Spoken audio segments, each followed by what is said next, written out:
Hola. En el último video, grabado ya hace un tiempo, habíamos trazado una panorámica rápida entre Kant y Nietzsche. De hecho, habíamos ya tocado brevemente Husserl también desde allí, uniendo finalmente las dos líneas históricas que trabajamos aquí, una en los teóricos, la línea histórica larga de la historia de la filosofía de la metafísica occidental, que nace con los preplatónicos o los presocráticos, así llamados, y la línea que habíamos trazado para los prácticos desde Husserl hasta Heidegger. Bueno, en este video, desde el libro de Grondan, entonces, ya estamos hablando de un solo discurso, puramente centrándonos en Heidegger. Simplemente llegamos con la línea histórica larga a Heidegger y vamos a presentarlo en la versión de Grondan. Y vamos a asomarnos también a algunos de los autores post-heideggerianos tratados por Grondan en su libro. En el mismo capítulo que nos sirvió para trabajar el video anterior de Kant a Nietzsche, el capítulo 9, que se titula Metafísica después de Kant, como pregunta. Bueno, ya al final de ese capítulo, a partir de la página 312, Grondan ensaya una breve introducción a Heidegger, una breve introducción histórica, para después ya en el capítulo 10, que está por entero dedicado a Heidegger, tratar los textos sobre todo, ¿no?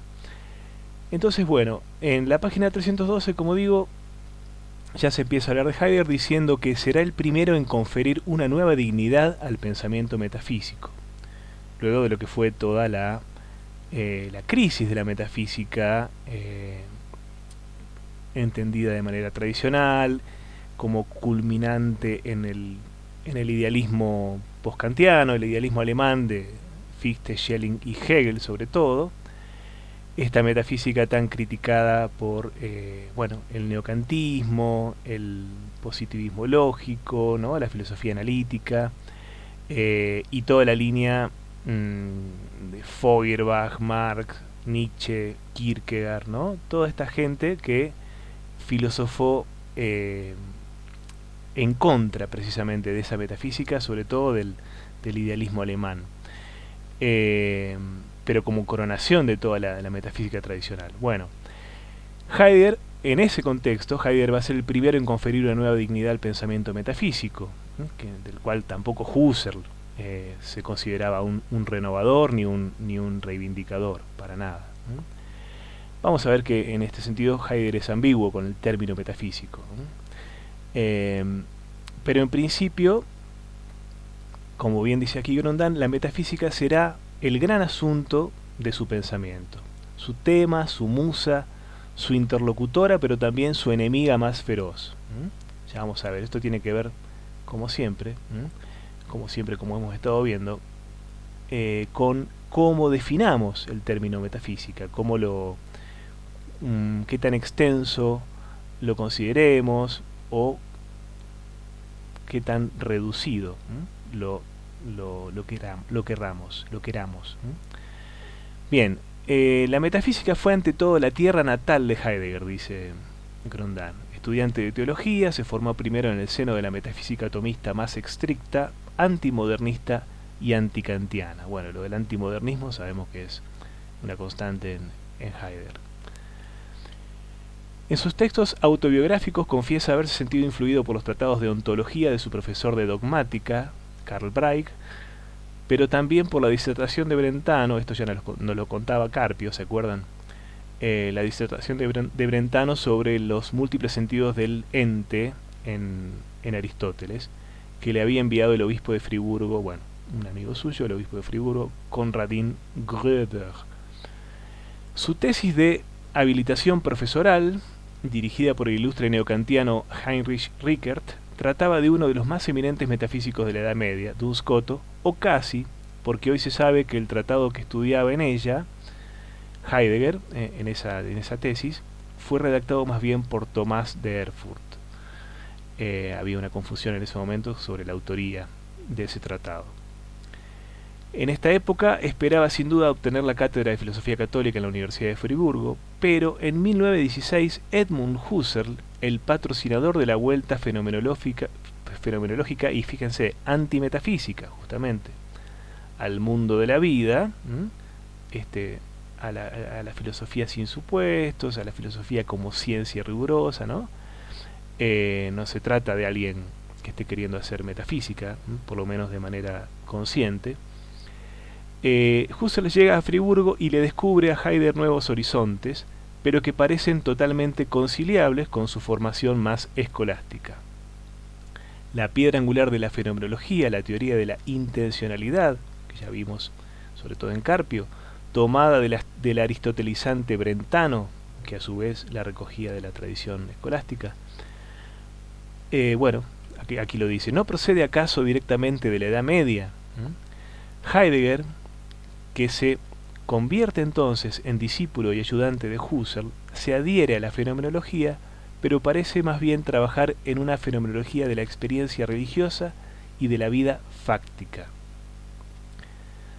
A diferencia de Husserl, cuya primera formación había sido matemática, Heidegger se inspira mucho en autores relativamente poco canónicos, como Agustín, Lutero, Dilthey, pero también Kierkegaard, ¿no?, el padre del existencialismo, de la categoría misma de existencia, tal como la entiende la filosofía contemporánea. Fíjense que lejos que estamos de la matemática, ¿no?, de esa inspiración husserliana en la matemática. Lee también a Aristóteles, su gran maestro intelectual, como un pensador de la facticidad de la existencia humana, que toda la escolástica medieval, no obstante, habría ocultado. Es decir, lee de una manera novedosa a Aristóteles en ese sentido. El mundo jerárquico y ordenado de la metafísica no hacía que la finitud fuera ciega respecto de sí misma.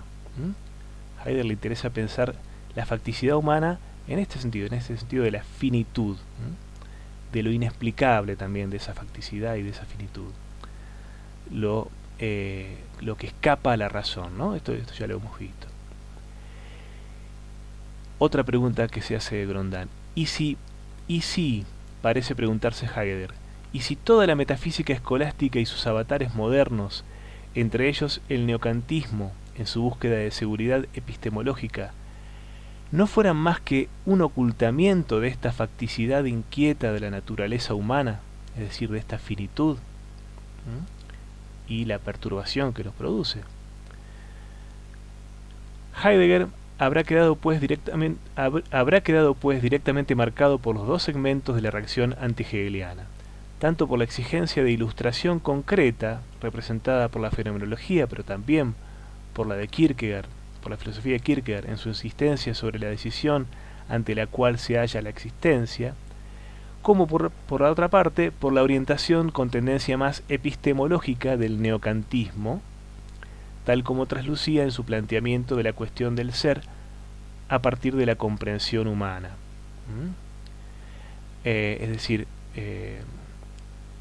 la comprensión del ser está mediada, el acceso al ser está mediado por la comprensión humana, y esto tiene este carácter trascendental de la comprensión humana, tiene algún tipo de arraigo, está diciendo Grondin, en la formación neocantiana de Heidegger.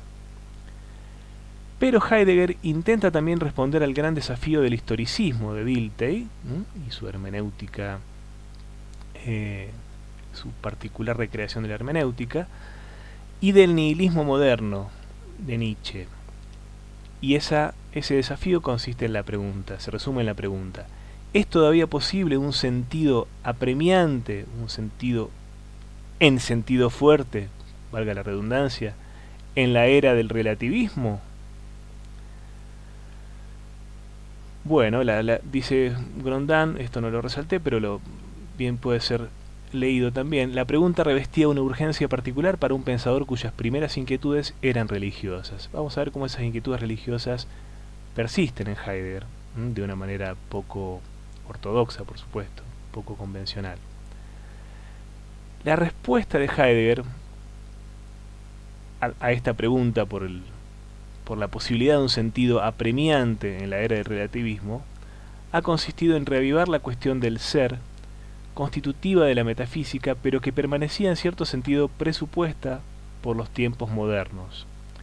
¿No reposará el nihilismo de la modernidad secretamente sobre una manera particular de entender el ser que vendría a ser la solidificación de nuestra tradición metafísica? Bueno, aquí vamos a ver lo vamos a ver con bastante más detenimiento, y ya lo hemos visto de alguna manera también en los textos anteriores que nos introducían el pensamiento de Heidegger, en Carpio y en Bátimo. Bueno, la historia de la metafísica tradicional para Heidegger, la que va básicamente desde Platón desde Platón hasta Kant y Husserl mismo, es una historia del olvido de la cuestión del ser, justamente, de una confusión del ser con el ente, y un quedarse vinculado y fijado solamente a la cuestión del ente y a la jerarquía del ente, pero olvidando la cuestión del ser. Por más que su pregunta, continúa Grondin, por más que su pregunta directriz, la pregunta por el ser, provenga de la metafísica, Heidegger dudó muchísimo a la hora de reivindicar el título de metafísica. Esta es una ambigüedad a la que ya hacíamos alusión recién. En realidad no lo hizo hasta los años 1928-1930, sobre todo en su conferencia ¿Qué es metafísica?, y los cursos de este periodo, después, por tanto, de haber dado a luz su obra maestra Ser y Tiempo en 1927, donde todavía prefiere el término ontología en lugar de metafísica. Pero en la medida en que la obra intentaba recordar que la cuestión del ser era absolutamente prioritaria tanto para la ciencia como para la existencia, fíjense las dos líneas de superación de Hegel, ¿no? de las que hablábamos recién, la línea epistemológica con los neokantianos, con Husserl mismo, y la línea más existencialista, protoexistencialista con Feuerbach, con Kierkegaard, ¿no? Con mismo Marx, apelando a lo concreto, a lo concreto de la existencia, a lo concreto de la experiencia humana, para rebatir los excesos especulativos del idealismo alemán, ¿no? Bueno, la cuestión del ser, retomo entonces la lectura, era absolutamente prioritaria para la ciencia como para la existencia. Su ambición metafísica era incuestionable. En este sentido, la ambición metafísica de Heidegger, entendiendo metafísica en sentido amplio, era incuestionable. Y también en sentido tradicional, ¿no? Tomando la cuestión del ser como algo propio de la metafísica tradicional. No obstante, Heidegger, a partir de 1935, cedió también a la tentación de tomar distancia respecto de la metafísica en nombre de otro pensamiento. Un pensamiento que él no llega a definir, se define así como otro pensamiento, pero que sería no metafísico, que sería post-metafísico, que sería superador de la metafísica. La superación de la metafísica se convirtió en ese momento en el santo y seña de su filosofía y de gran parte de los que le siguieron. Bueno, sobre todo tienen que pensar acá en autores como Derrida, por ejemplo, ¿no? Que hizo de la metafísica el gran cuco a superar. Bien, entonces ahora vamos a dar inicio al capítulo propiamente dedicado a Heidegger.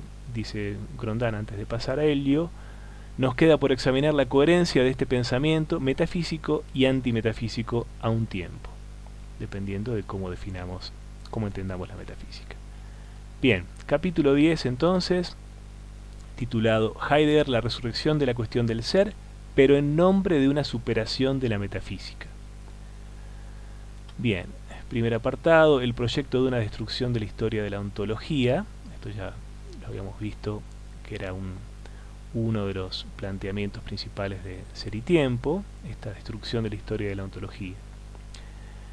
Bien, que Heidegger haya promovido en principio la causa de la metafísica en el siglo XX se debe innegablemente a que su proyecto esencial en Ser y Tiempo y en toda su gigantesca obra fue despertar la cuestión fundamental que había sido propia de la metafísica, la pregunta por el ser. Hoy esta pregunta ha caído en el olvido. Así empieza el libro Ser y Tiempo. Pero para callar este olvido, la obra anuncia que se deberá proceder a una deconstrucción de la historia de la ontología o de lo que llamará algo más adelante la metafísica. La metafísica se convertirá cada vez más para Heidegger, y veremos por qué, en el más temible obstáculo a la cuestión del ser. De hecho, podemos decir ya por qué. La metafísica, comprendida como una empresa explicativa del ente en su conjunto, ocultaría al ser en lo que éste tiene precisamente de inexplicable, desconcertante y gratuito. Esta maravilla de que hayan entes, de que el ser, del ser de los entes como aquello que no puede ser fundamentado, explicado, justificado, como vamos a ver en un momento también, en su carácter de gratuidad, de maravilla, de misterio.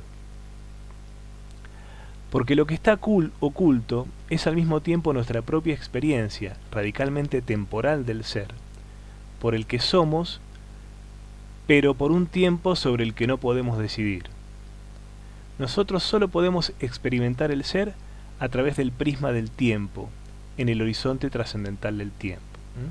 Bueno, este olvido del tiempo es parte del olvido del ser, y de pensar en términos de presencia, de puro presente, confundiendo el presente con lo intemporal.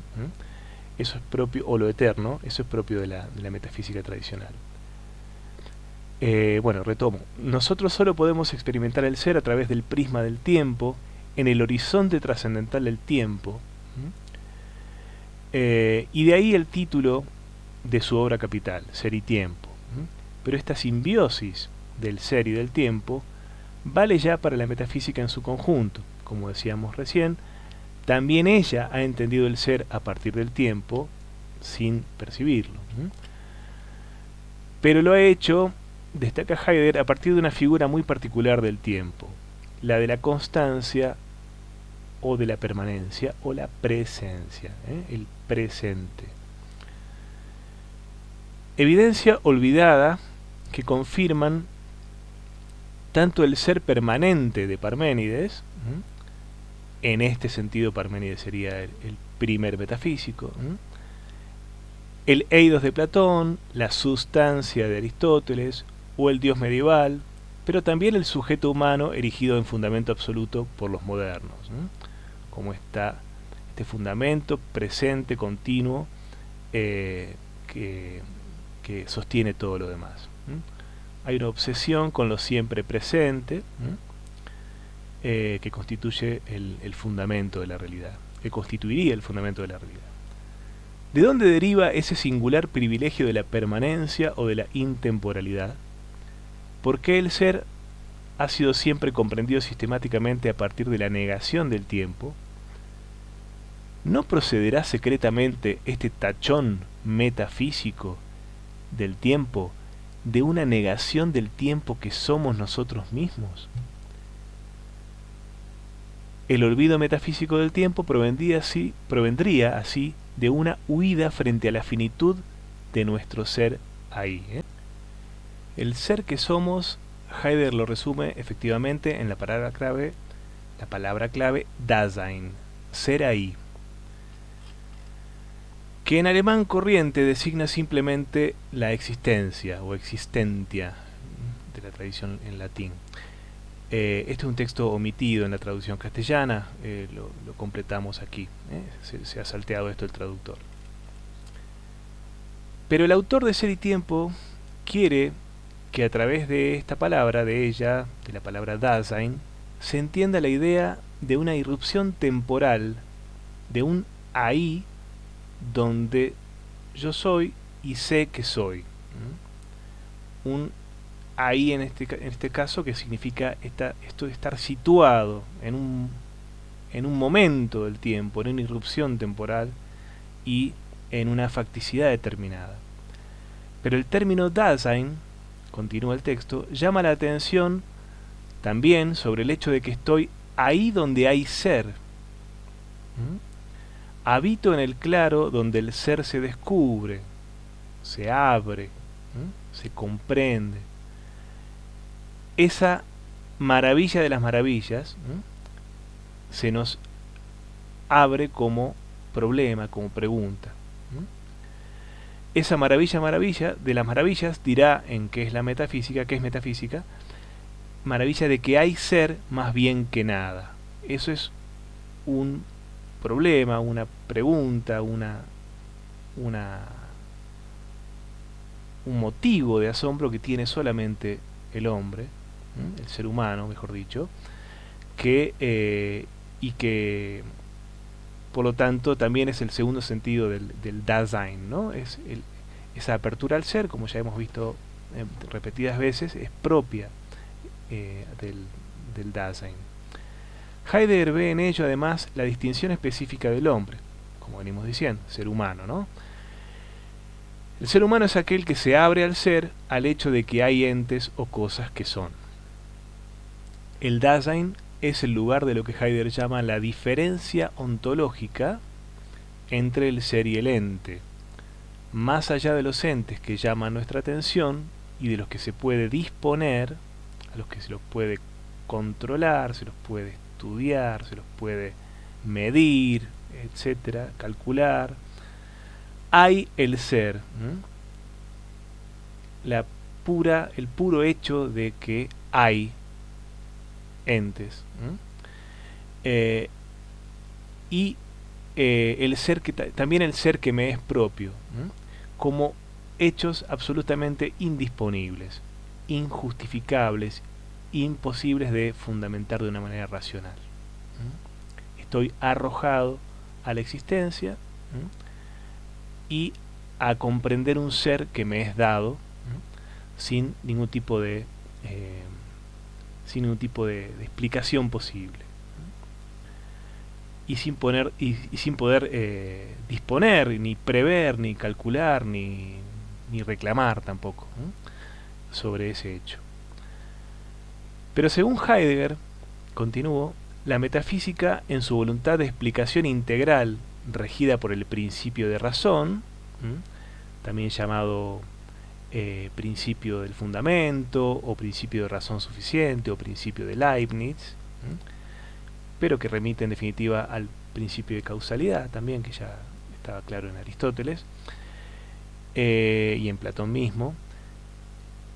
Esta tradición metafísica se habría quedado en el mero plano del ente, que puede perfectamente ser captado o comprendido, pero siempre a partir del eidos o de la mirada, eidos en este sentido etimológico, ¿no? De mirada, no en el sentido platónico ni aristotélico, más técnico, sino en el sentido más etimológico de la mirada dominadora dirigida sobre él, por parte del ser humano como sujeto de conocimiento, como sujeto de conocimiento y sujeto que quiere controlar lo que conoce, o quiere conocer para controlar lo que lo rodea.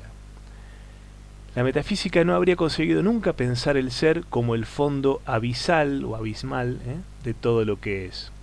Se habría vuelto así impermeable al misterio del ser o del hay. Y de ahí la paradoja. No se puede pensar el ser más que destruyendo la metafísica.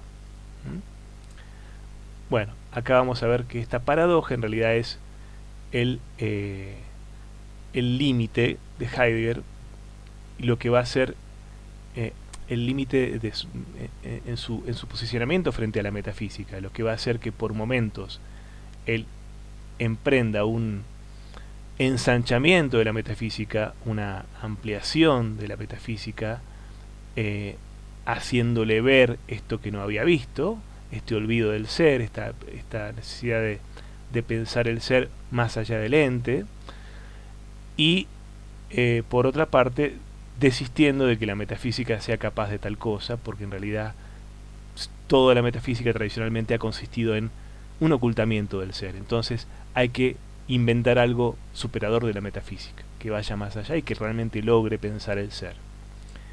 Bueno, va a oscilar entre estas dos posturas Heidegger, quedándose en la segunda, en breve, en pocos años. Después de una primera etapa más de mayor apertura hacia la posibilidad de continuar la tradición metafísica de una manera superadora. Bien, vamos a ver entonces una brevísima y muy eficaz sinopsis de Ser y Tiempo realizada por Grondin en este capítulo de su libro. Ya sabemos que Ser y Tiempo, el título en alemán es Sein und Zeit, del año 1927, donde presenta Heidegger por primera vez, lo presenta de manera publicándolo, ¿no? Antes había hecho unos cursos donde ya se apuntaban estos problemas. Presenta este proyecto ambicioso bajo los trazos de una destrucción de la ontología, de la historia de la ontología. Bien, el proyecto de una destrucción de la ontología quiere llamar la atención sobre decisiones cargadas de consecuencias que han jalonado la historia de la metafísica y que han tenido como resultado ocultar de manera fatal la cuestión del ser. La más determinante concierne a la relación del ser con el tiempo, porque la tradición comprendía también el ser a partir del tiempo, pero no lo hacía de una manera expresa, consciente, es decir, no era consciente del hilo conductor temporal que encauzaba tácitamente su comprensión del ser. En consecuencia, una de las tareas prioritarias de la destrucción será esclarecer la tradición metafísica según el hilo que la ha guiado secretamente, la comprensión del ser como presencia permanente, como presente permanente. Es en el libro de Heidegger donde por primera vez la relación entre ser y tiempo podrá por fin pensarse por sí misma a partir de su suelo originario, el del Dasein. Y ese vínculo podrá también ser percibido de manera auténtica u originaria, es decir, ya no a partir de la idea derivada de una temporalidad infinita, tranquilizadora, sino partiendo, tomando como raíz la finitud inquieta y radical del Dasein. La metafísica que comprende el ser verdadero a partir de la idea de permanencia descansaría ni más ni menos que sobre una huida frente a la inexorable temporalidad finita del Dasein. El Dasein resuelto, lúcido o auténtico será para Heidegger aquel que asuma su ser en su mortalidad insuperable, que Heidegger llama su ser para la muerte. La metafísica tradicional habría sido una huida constante, permanente, de esta finitud humana, de esta finitud del Dasein, de este ser para la muerte. Esta obsesión con la presencia constante, con la presencia indefinida o infinita, en este caso lo tomamos como sinónimo, tendría su raíz en este fenómeno existencial o existenciario de una huida frente a esa posibilidad última del Dasein, que es la muerte. Esto ya lo vimos, ya nos empezamos a asomar a este problema con Bátimo, y acá queda un poco más resumido el alcance justamente metafísico o la importancia para la historia de la metafísica de este fenómeno. Ser y tiempo es pues el tema subterráneo de toda la ontología, la relación esencial que arrastra la historia de la metafísica y hasta de la humanidad, hecha no obstante perceptible por primera vez por el trabajo de Heidegger. No se puede resucitar la pregunta por el ser más que destruyendo la tradición del pensamiento que ha intentado plantearla a lo largo de más de dos milenios, es la historia de la ontología o de la metafísica. Bien, la doble prioridad de la cuestión del ser, otro aspecto tratado ya desde la introducción de Ser y Tiempo. Retoma una vez más Grondin la primera frase del libro, que menciona, que utiliza el término metafísica. Vamos a ver cómo. Dice, hoy esta pregunta, la pregunta por el ser, ha caído en el olvido, aunque en nuestro tiempo se atribuye el progreso de una reafirmación de la metafísica. Esta metafísica va encerrada, dice Grondin, comenta Grondin, va encerrada, sin embargo, entre comillas. Heidegger no nombra a nadie, pero con ello hace alusión a la renovación de la metafísica que comenzó a aparecer en autores como George Simmel, Nicolai Hartmann, que había publicado una metafísica del conocimiento varios años antes, pero también en el seno del propio neocantismo había empezado a hablarse de metafísica. Es decir, Heidegger no fue, en este sentido, la única voz que retomó los problemas de la metafísica. Ya venía siendo precedido por estos autores, por estas obras. En nombre de Kant y contra los idealistas postkantianos, como decíamos al principio del video, el neocantismo había reactualizado el veredicto de una metafísica caída en desuso, lanzado por obra de Kant, de manera que ese neocantismo pensaba que seguía a Kant al sostener que la filosofía no podía ser más que una epistemología o una teoría del conocimiento. Pero esta lectura neocantiana había comenzado a perder nitidez después de la Primera Guerra Mundial, por diversas razones. De un lado, la reflexión de segundo grado sobre los métodos de las ciencias dejaba intacta la cuestión de la orientación humana en la existencia, que el tremendo sacudón de la Gran Guerra había traído a primer plano, ¿no? ¿Qué sentido tenía toda esta racionalidad occidental que desembocaba en una guerra tan salvaje, atroz y cruenta y con unos costos en vidas inéditos hacia ese momento, como había sido esa guerra?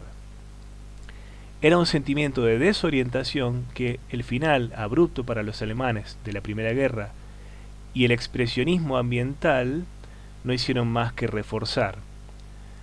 Bueno, el expresionismo pueden buscar, es una de las primeras vanguardias artísticas que dejaba justamente de querer representar de una manera realista, como sí lo había hecho el impresionismo,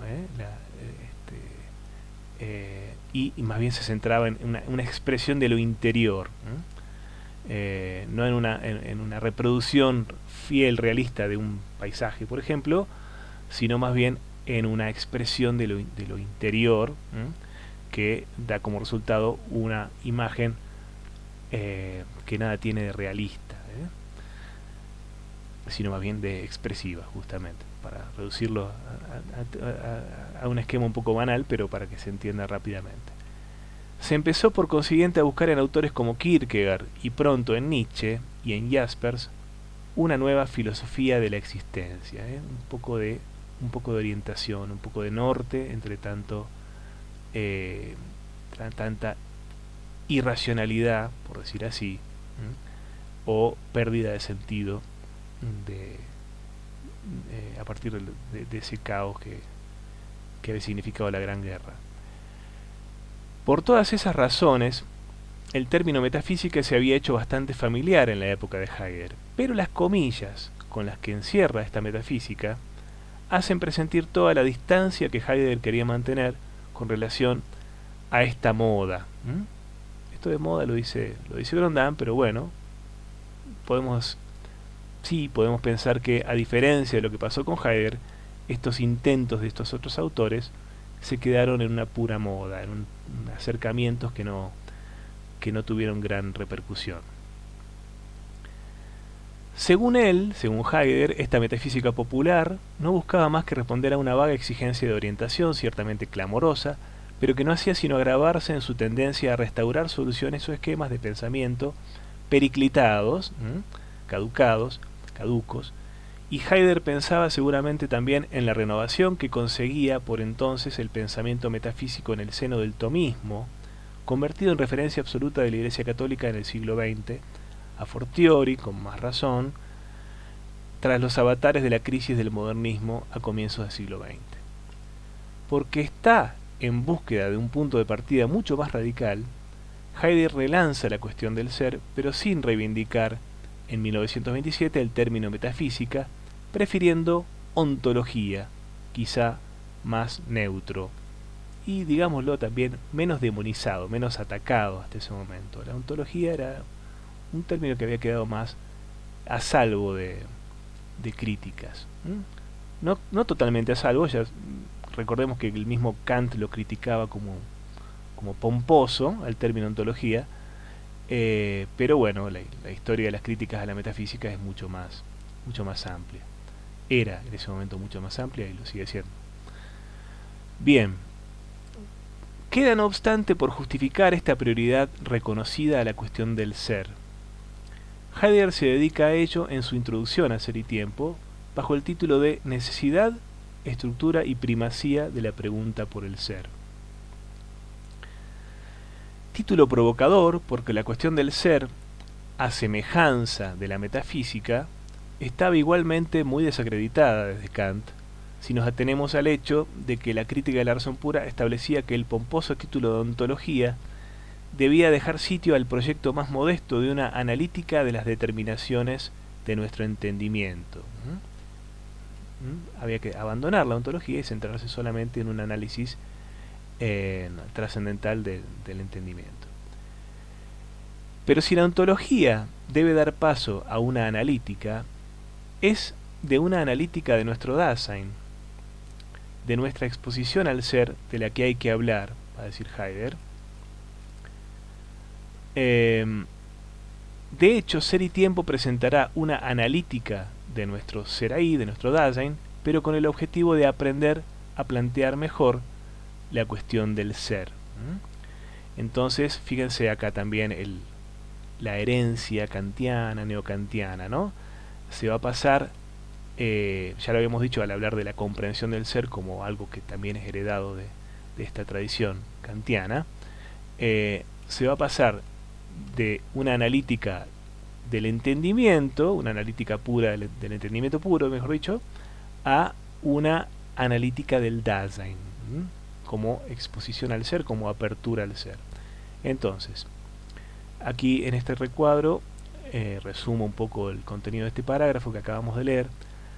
Hay una rehabilitación de la ontología y se pasa de la analítica del entendimiento kantiana a la analítica del Dasein como punto de partida de la ontología fundamental. Vamos a ver por qué el Dasein es el punto de partida de la ontología fundamental. Para Heidegger, la cuestión del ser es prioritaria por dos motivos, que lo llevan a hablar de una primacía ontológica y de una primacía óntica.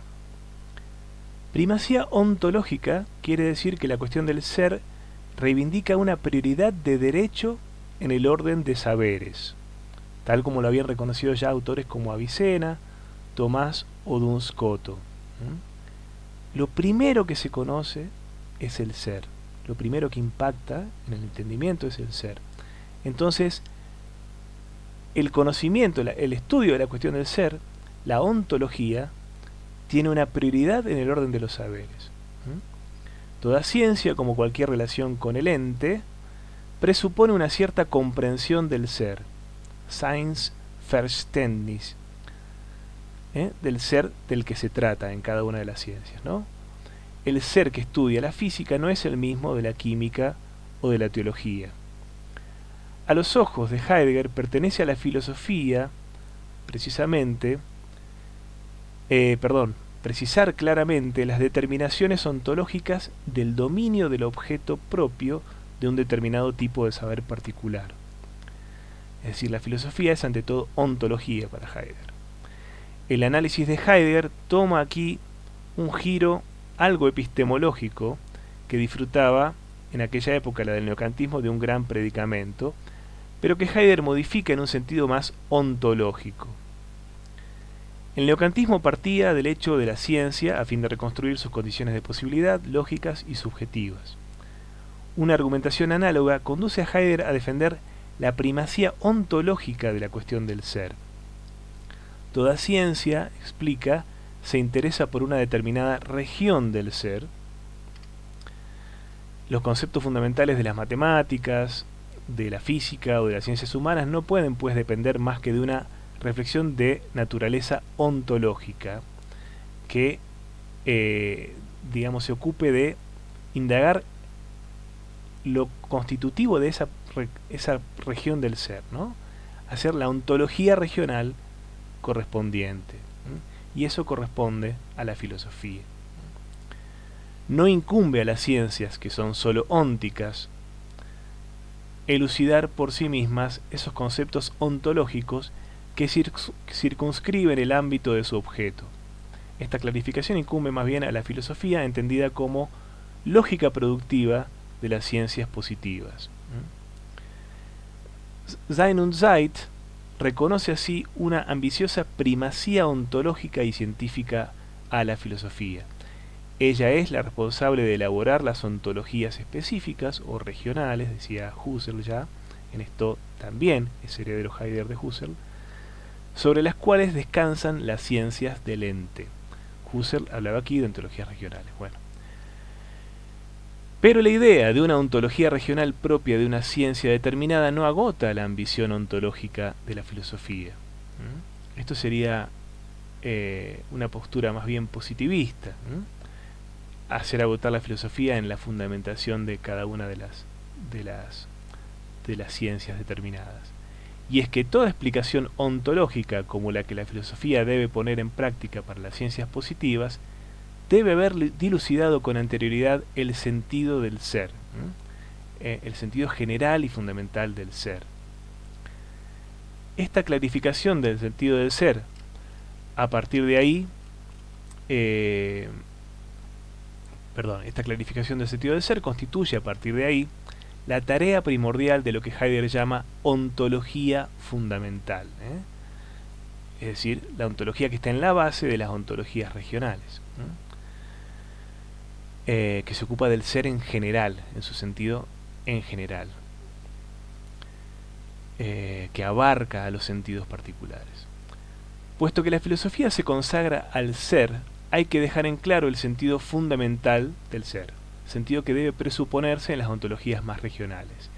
Así queda trazado el programa ontológico completo de Heidegger, que conserva alguna cosa del marco jerárquico propio de la escolástica. Entonces tendríamos las ciencias ónticas, que exploran un dominio del ente determinado, cada una de ellas, las ontologías que les corresponden, ontologías específicas o regionales que les corresponden, que están a su base, y que elucidan los conceptos fundamentales que circunscriben el modo de ser del ente correspondiente a ese determinado dominio que estudian las ciencias ónticas, cada una en cada caso, y en el lugar más fundamental, valga la redundancia, la ontología fundamental, cuya tarea es la clarificación del sentido del ser como condición a priori de todas las otras ontologías específicas o regionales. Bien, entonces, esto explica la primacía ontológica de la pregunta por el ser. Es la pregunta más radical desde el punto de vista del orden del conocimiento. Pero también hay una primacía óntica, óntico se refiere a los entes, como sabemos bien, y que tiene que ver con que para el Dasein es una prioridad también la pregunta por el ser. No solamente para el orden de los saberes, sino para el propio Dasein en su naturaleza, por decirlo de un sentido tradicional, en su propia constitución ontológica, en su propia constitución existenciaria, para decirlo en términos más precisos, más técnicos. Pero si se quiere elucidar, entonces, continúa Grondin, ese sentido fundamental del ser y elevarlo a claridad del concepto y así entender su carácter fundante de las demás ontologías, es preciso partir de la comprensión del ser propia del Dasein mismo, donde arraigan todos esos saberes, ¿no? En última instancia. Porque la cuestión del ser no es una cuestión cualquiera para el Dasein. En él no solo actúa constantemente una comprensión vaga y general del ser, sino que además el Dasein se señala específicamente como aquel ente al que le va en su ser este mismo ser. Esto ya lo veíamos con Carpio, ¿no? Le va la vida, le importa, lo preocupa, lo preocupa, lo ocupa, lo preocupa. Esta prioridad del ser para el Dasein la llama Heidegger primacía óntica. El término quiere decir que la cuestión del sentido del ser no es únicamente prioritaria en la jerarquía de los saberes, sino que lo es también para un ente muy especial que lleva por nombre Dasein y que se distingue ónticamente porque le importa en su ser este mismo ser. Y como vamos a ver, el segundo sentido de la primacía óntica de la cuestión del ser tiene que ver con que precisamente por esto, porque es algo que el sentido de ser es algo que le preocupa al Dasein, que le va en su ser,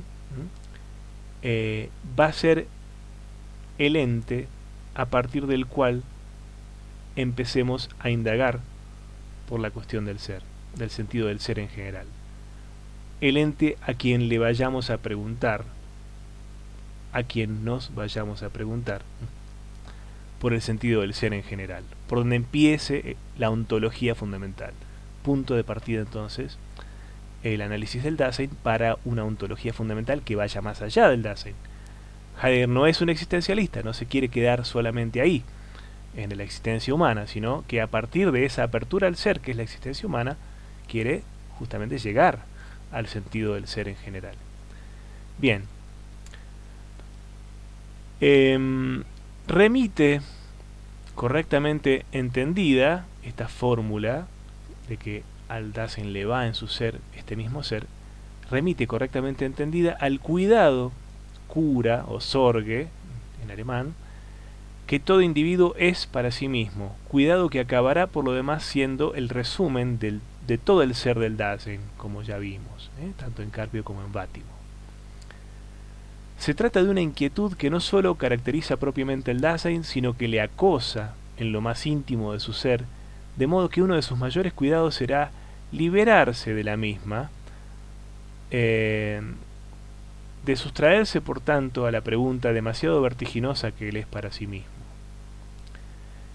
Una de las posibilidades de la cura es huir ante esa pregunta, ante esa inquietud. De ahí entonces la huida del Dasein ante la cuestión de su ser y de su ser para la muerte, como acabamos de ver. El Dasein se situará las más de las veces en el modo de ausencia de sí, de negar justamente este ser suyo para la muerte, este ser suyo finito, temporal, pura posibilidad, pura apertura a posibilidades de ser, pero con ese límite, con ese horizonte de finitud inexorable, ¿no? Heidegger ha hablado a veces a este respecto de un Wegsein, al respecto de la huida, ¿no? El Wegsein sería un estar en otra parte, un estar lejos de uno mismo. Este es un término que va a aparecer en un ratito de nuevo, entonces retengámoslo. Wegsein como estar ajeno a uno mismo. El olvido de sí del Dasein remite con toda certeza a una huida ante su temporalidad o ante su mortalidad, como decíamos recién. Huida hacia lo inauténtico, estima Heidegger, porque es un cerrar los ojos ante la condición que es propia de todo Dasein y que es la que podría determinar todos sus proyectos. Ya sabemos que el carácter resuelto del Dasein que asume su ser para la muerte lo vuelve auténtico, justamente. Vamos a resumir así. Podríamos, sin embargo, preguntarnos qué tiene que ver esta primacía de la cuestión del ser para el Dasein, a fin de cuentas, con la cuestión más general del ser en la metafísica clásica, aunque ya lo hemos adelantado, ¿no? Pregunta Grondán: ¿podemos identificar sin más la pregunta por el sentido del ser en general con la cuestión del cuidado de sí mismo del Dasein? ¿Se trata realmente de la misma cuestión? ¿No amalgama Heidegger a Aristóteles con Kierkegaard? ¿Qué vínculo intenta establecer en Ser y Tiempo entre la cuestión del cuidado del Dasein y la cuestión más general sobre el sentido del ser, o si se prefiere, entre la primacía ontológica del ser, con respecto a las ciencias, y la primacía óntica con respecto al Dasein que es cada uno de nosotros? De hecho, como ya se ha anunciado antes, se ha afirmado antes, ya se ha adelantado, el vínculo entre una cosa y otra se advierte como muy estrecho. El Dasein encarna el lugar de la comprensión del ser y de él parte Heidegger en Sein und Zeit, como recién decía yo, aclaraba yo, de él parte el análisis de la cuestión del ser y la ontología fundamental.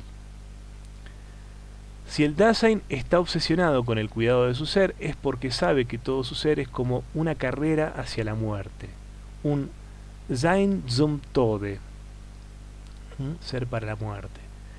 Mucho antes que el cogito está el Sum Muribundus, que encarna la certeza más fundamental del Dasein, dice Heidegger al final de un curso del semestre de verano de 1925. Soy moribundo, estoy destinado a morir, y hay una conciencia, por decir así, de eso, que aparece como negada la mayor parte de las veces. El submoribundos es algo que se vuelve insoportable, es un pensamiento que se vuelve difícilmente sostenible y que tiende a ser negado. No soy, por tanto, para Heidegger una res cogitans que pudiera erigirse en fundamentum inconcusum, fundamento inconmovible, inconcuso, sino muy por el contrario, un ser para la muerte. Ciertamente, este ser para la muerte es vivido las más de las veces según el modo de la huida, de una manera por tanto inauténtica, cuando el Dasein se cierra a su ser verdadero. Pero hablar de inautenticidad es dejar entrever una inautenticidad por lo menos, es dejar entrever por una autenticidad por lo menos posible. Esta actitud lúcida de cara a la muerte, la autenticidad, Heidegger la asocia a una cierta resolución o determinación, Entschlossenheit. El ser resuelto y decidido ante su condición mortal, no moral, ojo con las erratas que son muchas a veces, puede entonces abrirse a su ser posible o a las posibilidades de ser que acabarían ahogando la inautenticidad o el estar lejos de sí. Aquí Heidegger no está muy lejos del espíritu libre de Nietzsche reconciliado con su destino, ¿no? Recordemos el amor fati de Nietzsche, asumir el propio destino de ser muribundus. Heidegger puede pasar de la cuestión del ser mortal del Dasein a la cuestión del ser en general, porque toda comprensión del ser del Dasein está gobernada por el ansia de disimular la muerte. Heidegger descubre su señal más elocuente en la tendencia del Dasein a comprender el ser de manera intemporal, es decir, como presencia permanente, como lo habría hecho toda la metafísica. Acá está claro entonces la relación de una cosa con la otra, ¿no? Toda metafísica, en definitiva, es la metafísica del Dasein, ¿no? De un Dasein que huye ante su propio ser para la muerte. En muchos casos, en la mayoría de los casos. El ser verdadero es, así, para el Dasein, por quien pasa toda la comprensión del ser, para este Dasein en quien arraiga la metafísica tradicional, es el ser que perdura, que se mantiene tranquilamente en la presencia. Heidegger no cesa nunca de recordar hasta qué punto esta lectura del ser como presencia permanente se ha mantenido a través de toda la historia de la metafísica occidental, de Parménides a Hegel. Pero ¿sobre qué descansa? Se pregunta Heidegger y no Hegel. Otra errata. ¿Sobre qué descansa, se pregunta Heidegger, este insigne privilegio de la permanencia, sino sobre un rechazo de la temporalidad del Dasein? Otra vez, ¿no? El rechazo de la finitud del ser para la muerte del Dasein, ¿no? Aclaro una vez más que estas correcciones que hago en el texto con tanta determinación las hago a partir de la versión en francés, a la que ustedes tienen acceso también. La comprensión del ser a partir del tiempo encuentra de este modo su fuente en el Dasein mismo.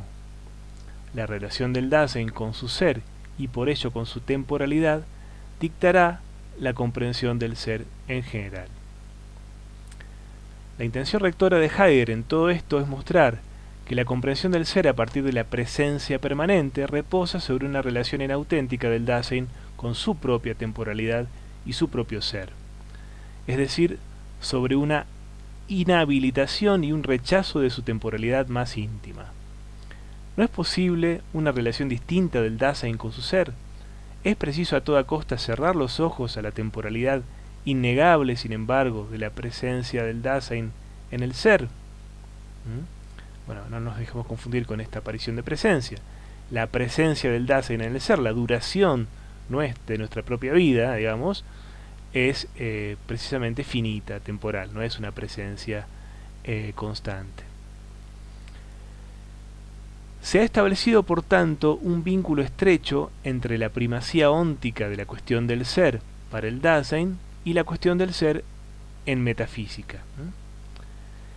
La tesis de Ser y Tiempo es que la historia de la ontología ha comprendido calladamente el ser desde la presencia permanente, comprensión del ser que supone en sí misma una relación inauténtica del Dasein con su propia temporalidad. Se puede, pues, hablar de un olvido del ser que vale para el Dasein tanto como para la filosofía en su conjunto. Por quién es hecha sino por el propio Dasein, ¿no? Si hay olvido del ser en el plano del Dasein, es porque él huye de su cuestión más íntima, la más desestabilizadora y que no deja de ser la más apremiante, su condición mortal. Sein und Zeit intenta recordar al Dasein su cuestión esencial, la del sentido del ser, que para Heidegger se resume en el cuidado, la cura, la sorge, en la temporalidad finita y en el ser para la muerte del Dasein. Este es el sentido de su ser.